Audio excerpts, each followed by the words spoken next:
Assalamualaikum warahmatullahi wabarakatuh. Selamat pagi. Anak-anak kelas 9, 9A sampai dengan 9K. Bagaimana kabarnya anak-anak? Alhamdulillah, semoga semuanya sehat. Dan mari kita bersama-sama bersyukur kepada Allah, Tuhan Yang Maha Kuasa, yang telah memberikan rahmat-Nya kepada kita, sehingga kali ini kita masih bisa melanjutkan belajar dari rumah, belajar jarak jauh, dalam keadaan sehat walafiat. Dan mari kita doakan kepada teman-teman atau warga sekolah yang saat ini sakit, kita doakan cepat sembuh, mendapat karunia dari Allah Subhanahu wa Ta'ala. Amin. Mari kita mulai. Kali ini kita belajar bahasa Indonesia pada pertemuan yang ke-7.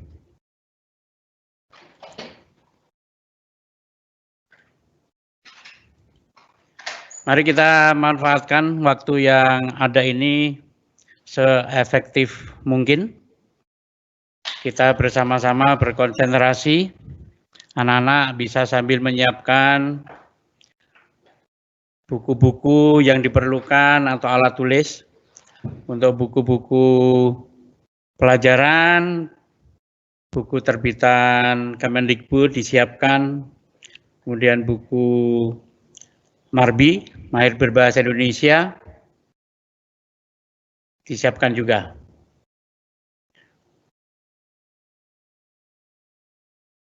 Dan setiap pertemuan saya harapkan hal itu kalian siapkan. Mari kita berdoa bersama sebelum kita masuk pada materi pelajaran. Berdoa menurut agama masing-masing. Mulai.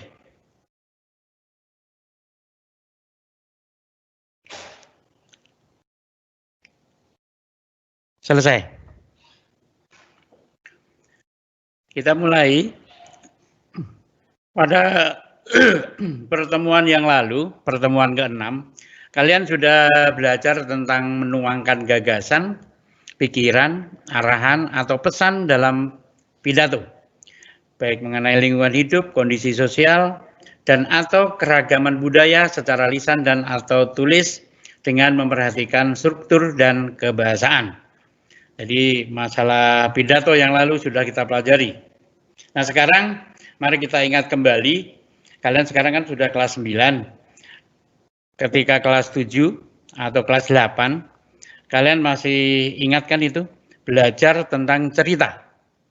Misalnya ada cerita fantasi, kemudian ada cerita dongeng.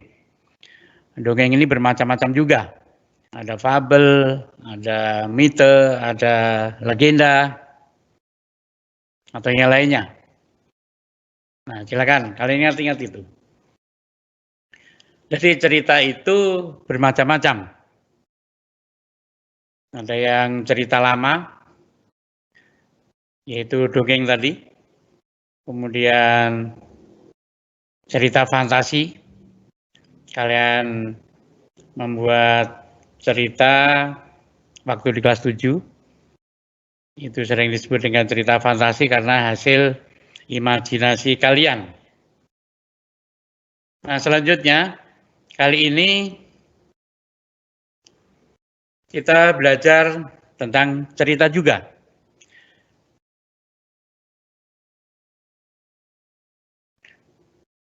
Kali ini tentang cerita pendek. Nah, dari kata-kata yang ada, ceritanya berarti kalian sudah mempunyai anggapan bahwa cerita ini berarti pendek, nah begitu.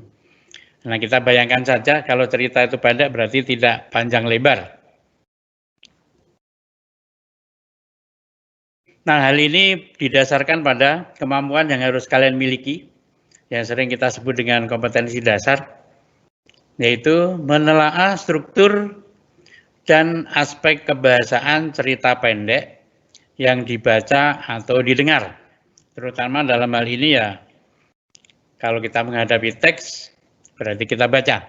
Nah, itu yang perlu kita telaah bagaimana strukturnya dan bahasa yang sering digunakan dalam cerita pendek atau sebutan lain aspek kebahasaan cerita pendek.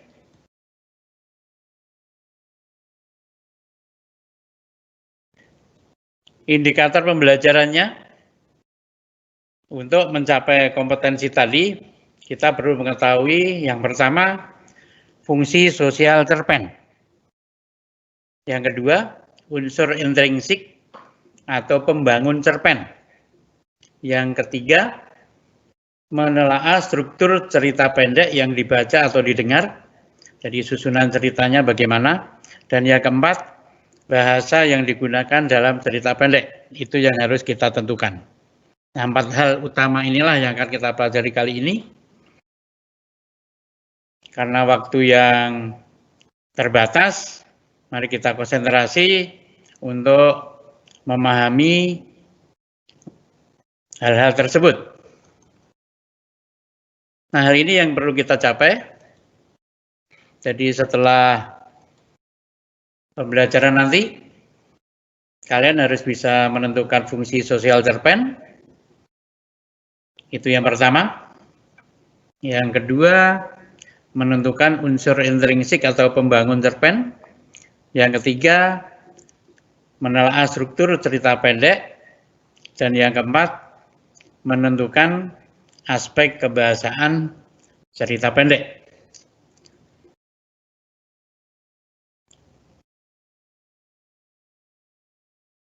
Mari kita perhatikan. Ini sebagai contoh atau model cerita yang kita maksudkan kalau kita cermati bersama. Ini saya kutipkan, saya pilihkan cerita yang memang betul-betul pendek. Silakan baca dan kalian cermati.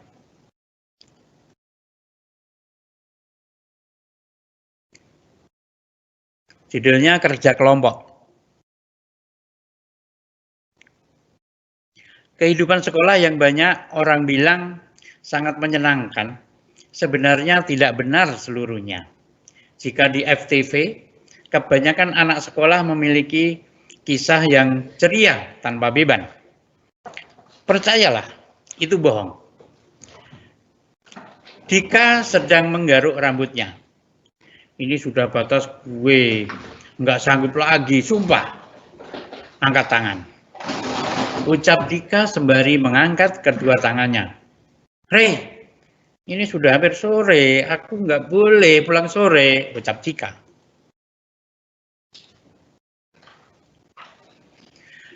Lanjut besok aja kayak mana? Ucap Intan sembari menebalkan bedak pada wajahnya. Rey geram. Kalau kalian dari tadi bantu saya nggak bakal lama begini. Sambil masih terus membuat pola pada sebuah karton. Gue sudah bantu, Rey. Kalian berdua inilah, ucap Dika. Cika matanya mulai berkaca-kaca. Aku nggak fokus soalnya. Pasti nanti pulang kena marah mama. Ya ampun, serius banget sih kalian ini. Kita ini masih muda, sekali-kali nggak ngerjain tugas, nggak bakal mati juga, ucap Intan dengan mudahnya.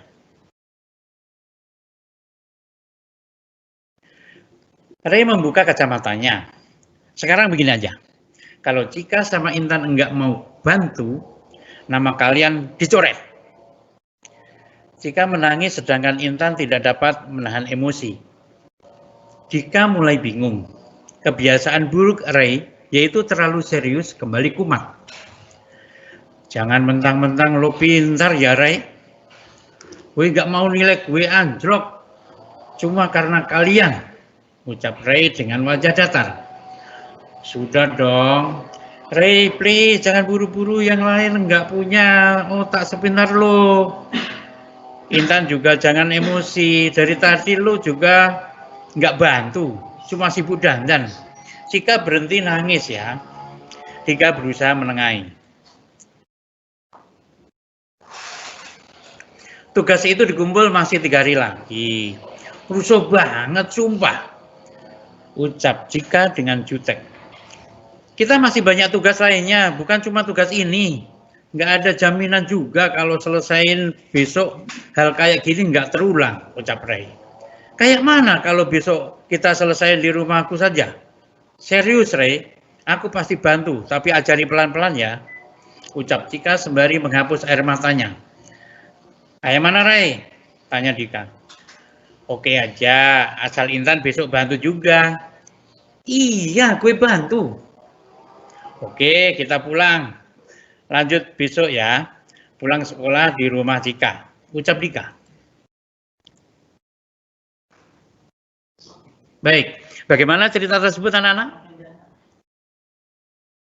Cerita itu kan terjadi yang tidak asing kalian temui karena masalah belajar kelompok kan.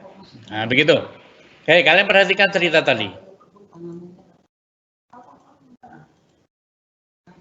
Jadi cerita tersebut bagaimana? Nah, ternyata kira-kira jumlah kata tidak lebih dari 10.000 kata. Ya, kalau halaman ya 10 sampai 15 halaman lah. Kemudian proporsi penulisan lebih singkat. Cerita menggambarkan kehidupan sehari-hari karena ini kerja kelompok kan. Kemudian yang keempat, mencerminkan semua kisah tokohnya. Tidak semuanya dikisahkan di sana. Hanya fokus pada tokoh tertentu saja. Terutama tadi misalnya si Ray. Nah, begitu. Konflik atau permasalahan tokoh sampai pada tahap penyelesaiannya. Tadi akhirnya ada solusi, ada penyelesaiannya. Pulang kan? Nah, begitu. Belajar dari kelompok, pulang ke rumah tadi. Diksinya sederhana. Diksi itu maksudnya pilihan kata. Sifatnya fiktif, maksudnya itu hasil rekaan. Meskipun itu kejadian yang sering kita temui dalam kehidupan sehari-hari, terutama kalian sebagai pelajar, sering diskusi kelompok kan. Nah, tetapi uraiannya dalam cerita tadi tidak semata-mata nyata. Nah, itu yang dikatakan fiktif. Sebutan lainnya bersifat fiksi. Kemudian yang ke-8, itu hanya membahas masalah satu kejadian saja. Kejadian apa? Kejadian apa, Nana? Kerja kelompok. Nah, itu yang dikatakan dari alurnya tunggal atau lurus. Jadi hanya menceritakan masalah bagaimana kondisi kerja kelompoknya tadi. Kemudian pesan dan kesannya mendalam. Jadi kita selesai membaca tadi misalnya ada kesan yang mendalam. Dan ada pesan-pesan yang perlu kita contoh dari cerita tadi. Nah, berdasarkan cerita tersebut, atau kalian juga bisa membaca cerita sejenis itu yang berjudul Pohon Keramat pada halaman 53 sampai 60 pada buku Bahasa Indonesia terbitan Kemendikbud. Kita konsentrasi lagi. Jadi cerita seperti itulah yang disebut dengan sebutan apa, Nana?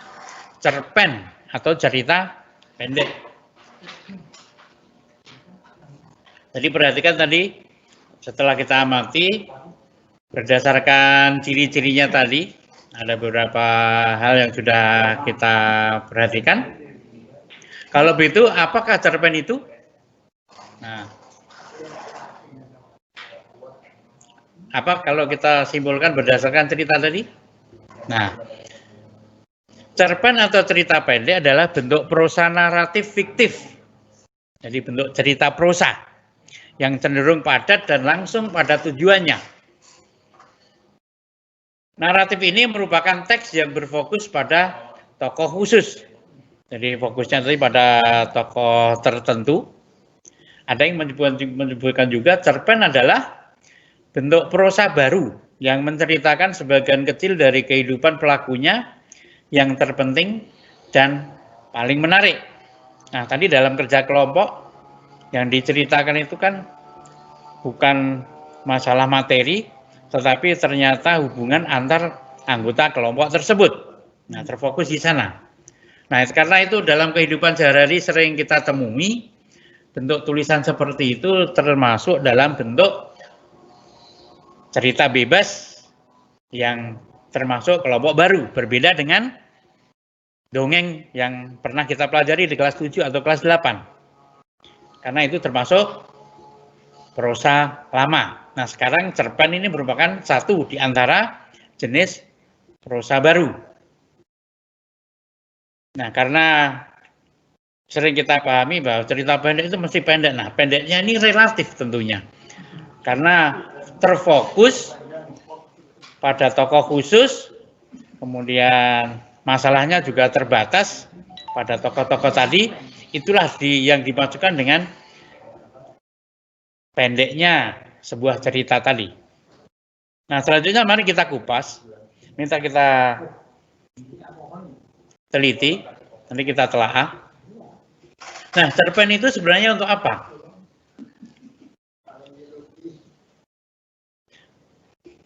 Bagi kita, masyarakat, khalayak ramai, cerpen ini merupakan cerita atau kisah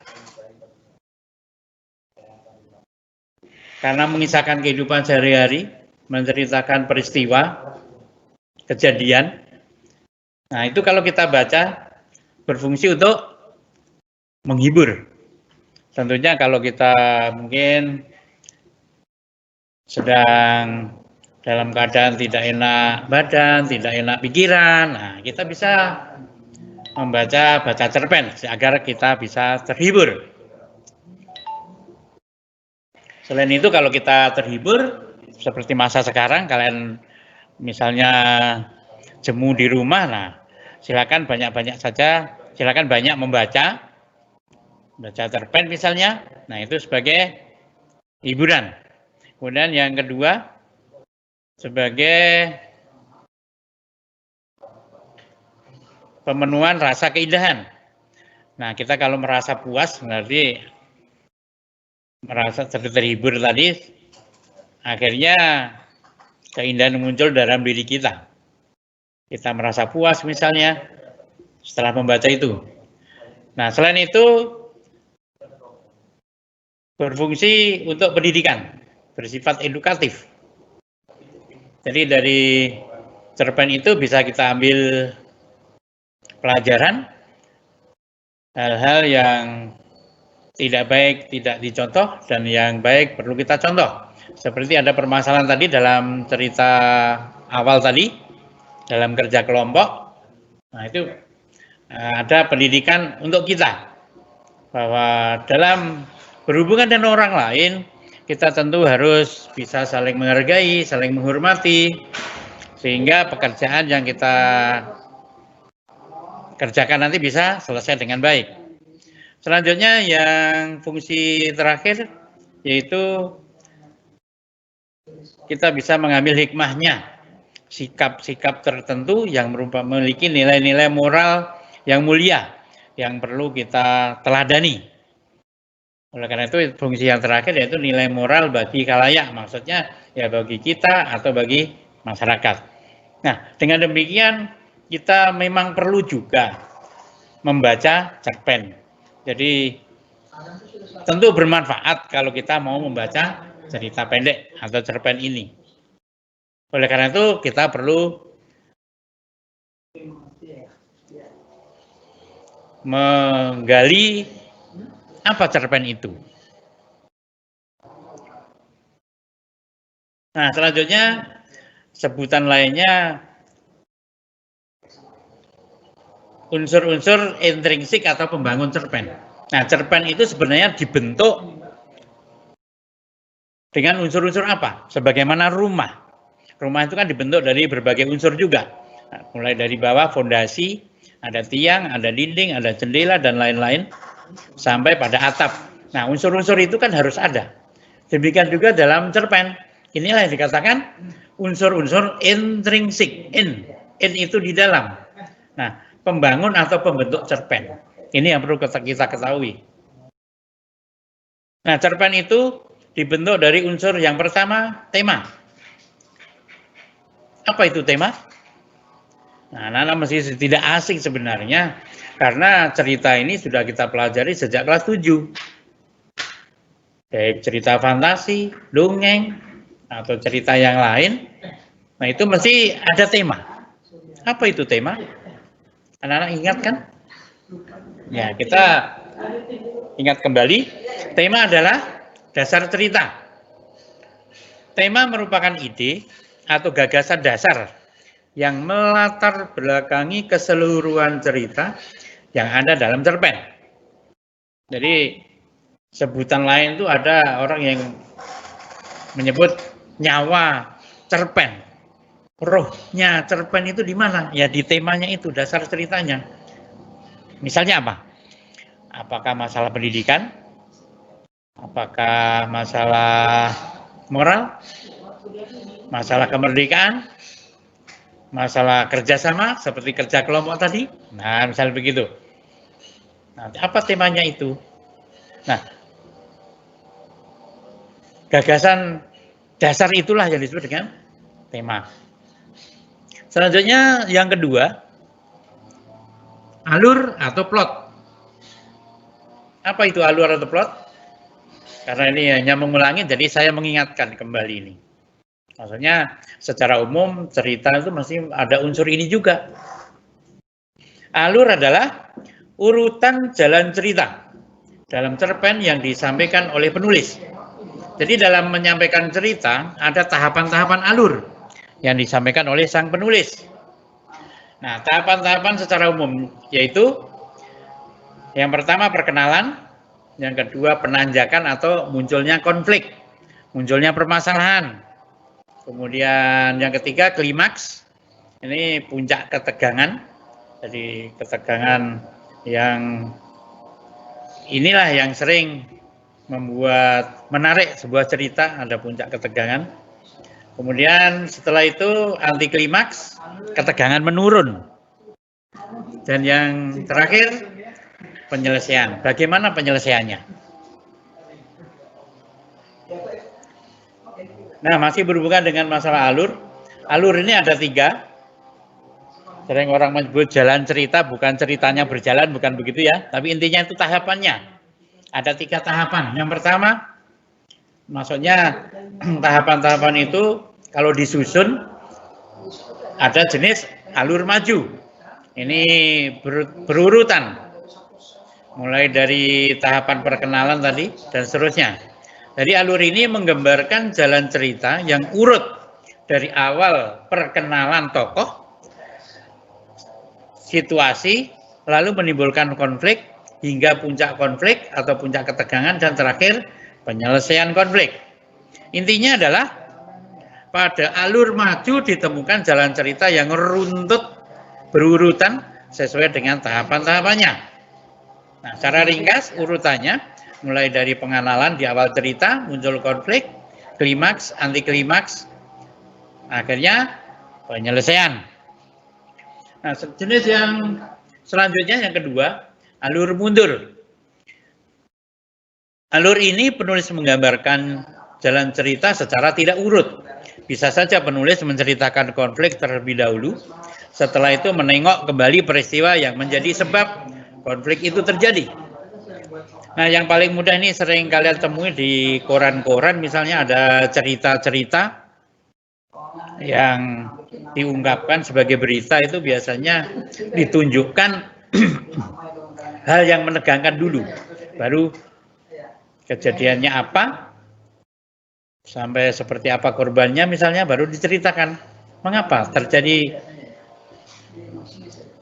permasalahan tersebut. Nah, misalnya begitu, itu alurnya alur mundur. Urutannya bisa malah dari penyelesaian, kemudian anti klimaks atau ketegangan menurun, baru klimaks, dan akhirnya muncul konflik.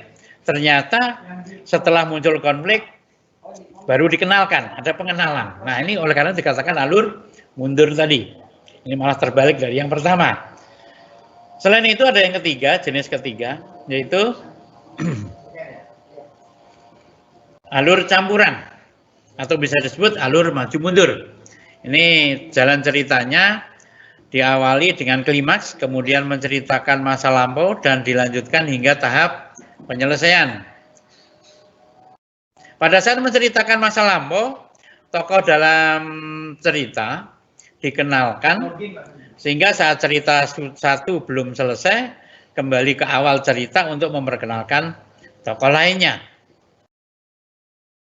Secara berurutan, diawali dari klimaks, kemudian konfliknya justru baru dimunculkan, pengenalan, kemudian anti klimaks atau ketegangan menurun, dan penyelesaian. Jadi campuran antara alur yang pertama dan kedua ini.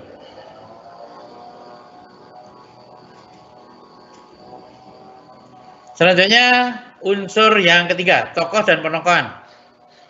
Tokoh disebut juga pelaku. Jadi tokoh ini merupakan pelaku atau orang yang terlibat di dalam cerita tersebut. Misalnya dalam cerita yang pertama dalam model tadi, ada Ray, kemudian ada Cika, ada Dika. Nah, itu pelaku-pelakunya. Nah, sedangkan penokohan itu penentuan watak atau sifat tokoh yang ada di dalam cerita. Yang menentukan siapa? Tentunya penulisnya. Nah, watak tokoh itu bisa digambarkan bermacam-macam. Watak yang diberikan dapat digambarkan dalam sebuah ucapan, maksudnya ucapan pelaku-pelakunya, bagaimana pemikirannya, dan pandangan dalam melihat suatu masalah. Yang memandang masalah itu bagaimana. Ini akan bisa diketahui bagaimana watak atau sifat tokoh tersebut. Ada 4 jenis tokoh yang digambarkan dalam cerpen. Ini perlu kalian ketahui. Yang pertama protagonis.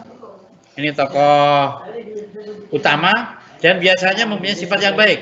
Sedangkan yang kedua antagonis. Ini pemeran utama juga yang menjadi lawan protagonis.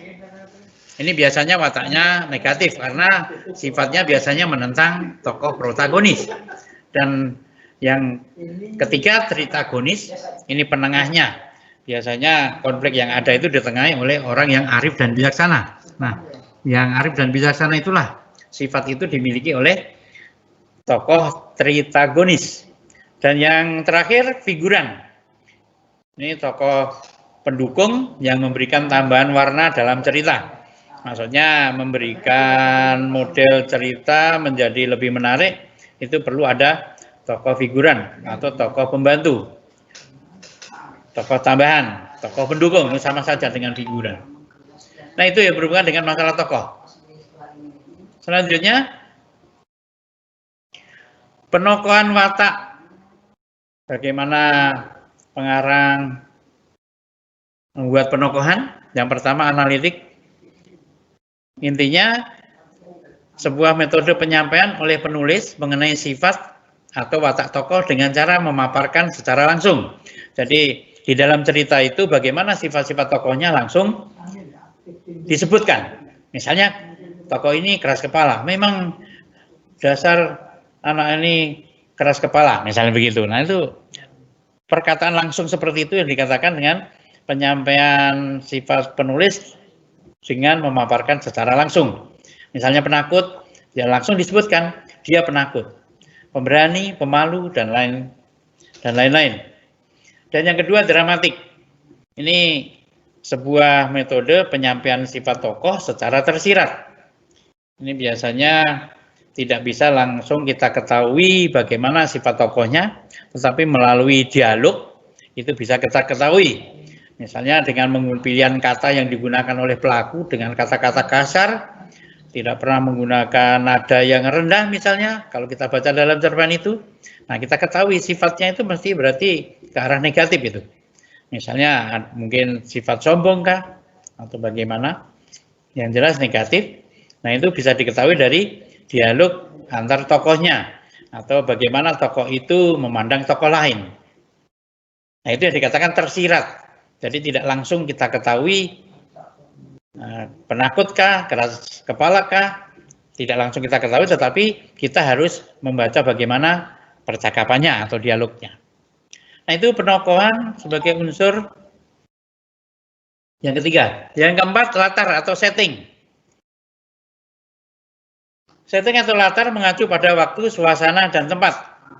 Nah, jadi bisa setting waktu, bisa setting suasana atau keadaan, bisa tempat.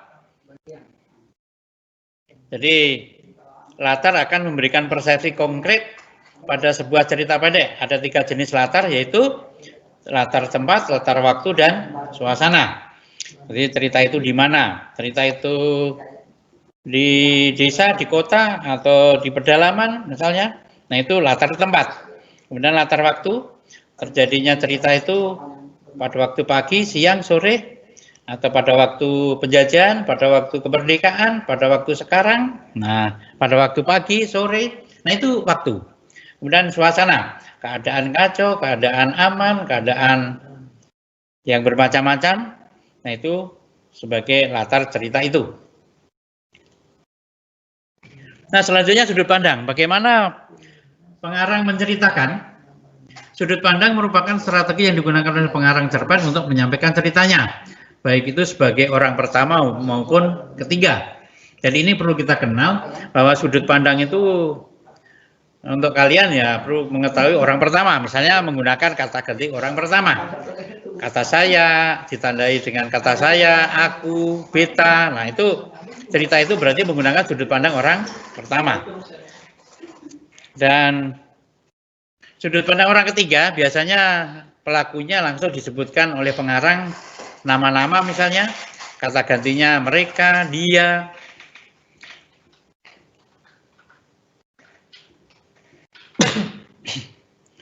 Nah, itu termasuk menggunakan sudut pandang orang ketiga, nama orang misalnya Tuti, Maria, Yusuf, Dika, Ray, Cika, dan sebagainya. Sebutan-sebutan begitu menandai bahwa cerita itu menggunakan sudut pandang orang ketiga.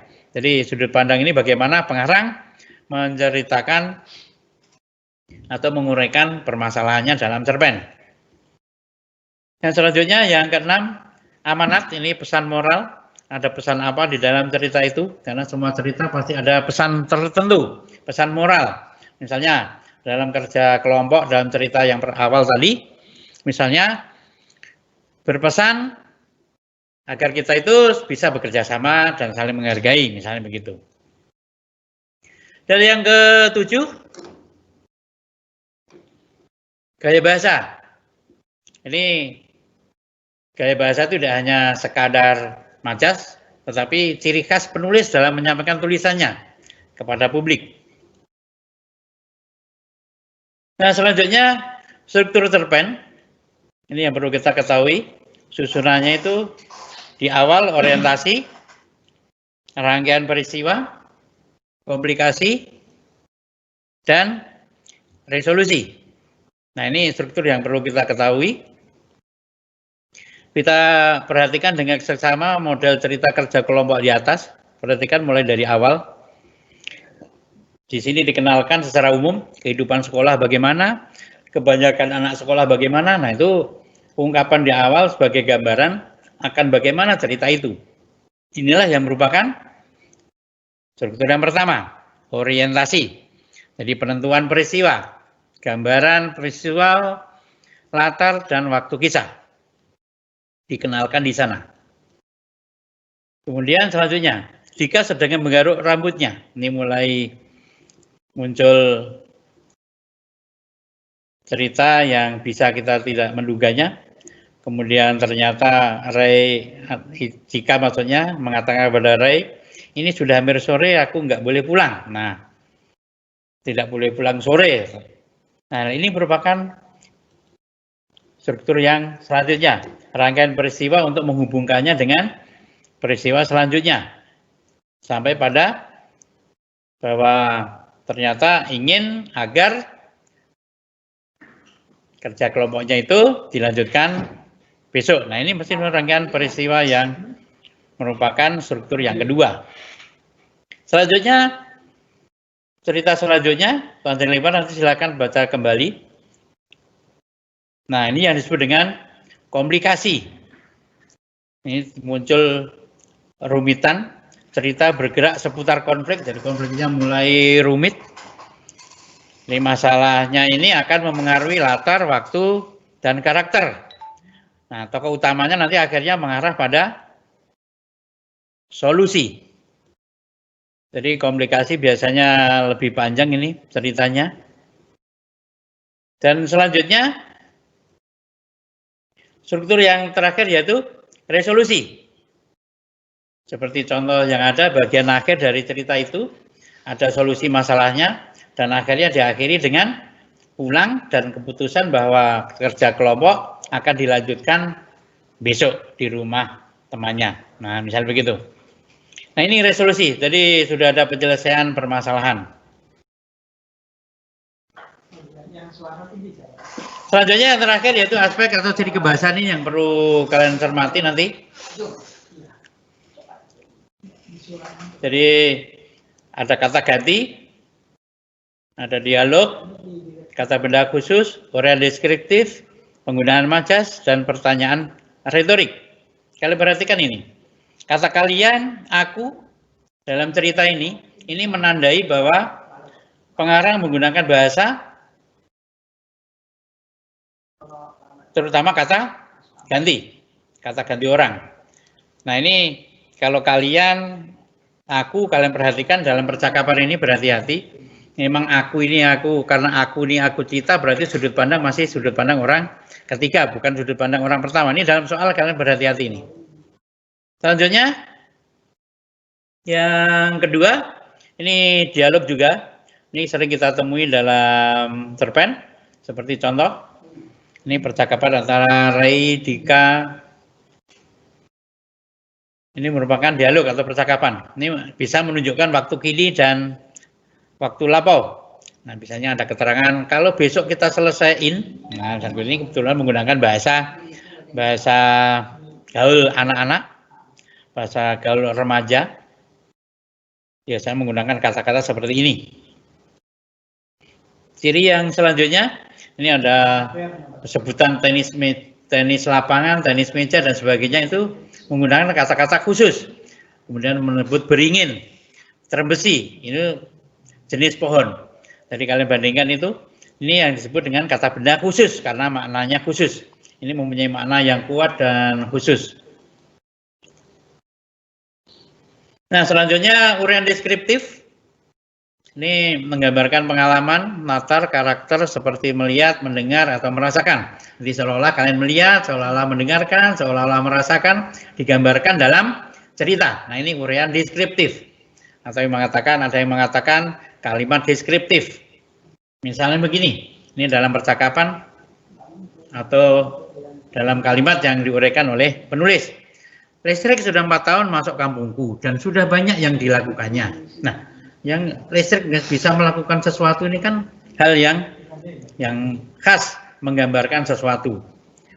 Seolah-olah kita melihat listrik, padahal kalau kita lihat ya tidak terlihatan itu listriknya itu yang mana. Yang ada itu gejalanya saja. Wajahnya kasar. Nah, ini kalau wajahnya kasar-kasar seperti tengkorak. Nah, tengkorak yang ini untuk menggambarkan kekasarannya tadi, wajahnya kasar. Nah, ini dalam percakapan. Sampai mengatakan, minggat, ayo minggat. Nah, itu akan menggambarkan sesuatu, menggambarkan keadaan, menggambarkan bagaimana sifat badanu dan sebagainya. Nah, itu menggambarkan atau uraian deskriptif.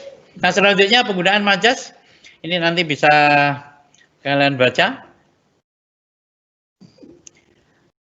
Ini terutama yang muncul ini simile, ini ada contoh metafora, personifikasi, dan serta repetisi. Ini bisa kalian baca di buku Mahir Berbahasa Indonesia. Dan yang keenam, pertanyaan retorik.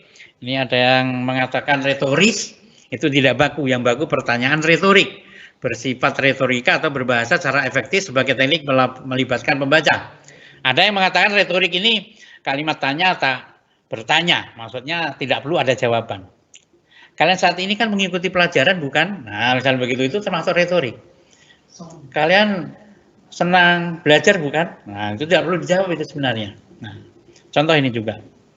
Pernahkah tinggal di rumah apung di sungai? Nah, ini termasuk pertanyaan retorik. Itu ciri yang ke-6. Jadi kita simpulkan, unsur intrinsik cerpen itu ada tema, alur, tokoh penokohan, latar, dan sudut pandang, serta amanat, juga gaya bahasa. Dan struktur cerpen, ini ada 4, orientasi, rangkaian cerita, komunikasi, dan resolusi. Dan ciri kebahasaan, ini harus kalian baca juga. Yang pertama, kata ganti orang, penggunaan dialog, kata benda khusus, uraian deskriptif, penggunaan majas, dan pertanyaan retorik. Ini materi kita memang panjang, jadi waktu yang terbatas. Ingat, waktunya tidak habis, waktunya masih ada, terus hanya perlu berganti pelajaran nantinya. Nah, kita perlu refleksi. Ini jangan dilupakan, mari kita refleksi. Bagaimana, anak-anak? Nah, misalnya, ini sebagai contoh saja. Saya sudah bisa menentukan unsur intrinsik. Nah, tadi kan kalian sudah belajar itu. Kemudian yang kedua, menentukan struktur teks cerpen. Kalian juga sudah bisa kan? Dan yang contoh selanjutnya, ini salah nomor ini. Saya sudah bisa menentukan ciri kebahasaan teks cerpen. Dan kalian tentu ingin menyelesaikan tugas dengan tepat waktu. Jadi materi dan latihan menelaah struktur dan aspek kebahasaan cerpen bisa kalian baca pada buku Bahasa Indonesia Terbaik Kemendikbud halaman 51 sampai 77. Dan yang kedua Marbi halaman 65 sampai 91. Nih kalian baca kembali. Dan tugas nanti kalian bisa membaca di Google Classroom atau di kelas 9A, B, C, dan dengan ABC nanti dengan Pak Marsono bisa akan disampaikan oleh Pak Marsono, dan yang lain di kelas 9K, 9G, 9I nanti dengan Pak Suharji. Dan untuk saya nanti perhatikan selalu di Google Classroom. Kalian harus menulis struktur dan menentukan ciri kebahasaan cerpen nantinya. Dengan cara menuliskannya, identitas kalian jangan kalian lupa itu. Nama jangan lupa dengan judul pekerjaan kalian. Nah, selanjutnya silakan kalau ada yang bertanya mengenai materi tadi, silakan bisa lewat chatting. Atau kalau waktunya terbatas nanti kalian bisa lewat WA atau dengan cara yang lain, silakan kalian tanyakan. Terutama yang berhubungan dengan struktur cerpen dan ciri kebahasaan cerpen.